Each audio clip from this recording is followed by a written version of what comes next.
নিবন্ধন স্থগিত হওয়া বাংলাদেশ আওয়ামী লীগের নৌকা প্রতীক নির্বাচন কমিশনের ওয়েবসাইট থেকে সরিয়ে ফেলা হয়েছে।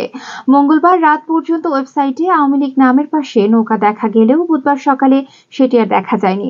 নির্বাচন কমিশন সচিবালয় সিস্টেম ম্যানেজার রফিকুল হক সংবাদ মাধ্যমকে বলেন, ঊর্ধ্বতন কর্তৃপক্ষের নির্দেশে প্রতীকটি সরিয়ে ফেলা হয়েছে।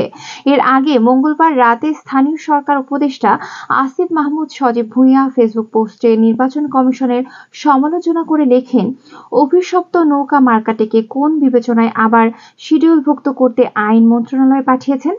নৌকা প্রতীক রাখা নিয়ে আলোচনা শুরু হয় নির্বাচন পরিচালনা বিধিমালার খসড়া সংশোধন ঘিরে। খসড়ায় ১১৫টি প্রতীক সংরক্ষণের প্রস্তাব রয়েছে, যার মধ্যে জামায়াতে ইসলামের পুনর্ব্যবহৃত নিবন্ধনের পর দাঁড়িপাল্লা প্রতীকও যোগ হয়েছে। তবে নিবন্ধন স্থগিত থাকলেও আওয়ামী লীগের প্রতীক নৌকা তাতে বহাল রাখা হয়, যা নিয়ে সমালোচনা তৈরি হয়।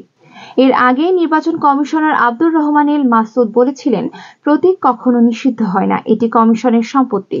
দল বিলুপ্ত হলেও প্রতীক কমিশনের তালিকায় থেকেই যায় এবং ভবিষ্যতে অন্য কাউকে বরাদ্দ দেওয়া হতে পারে।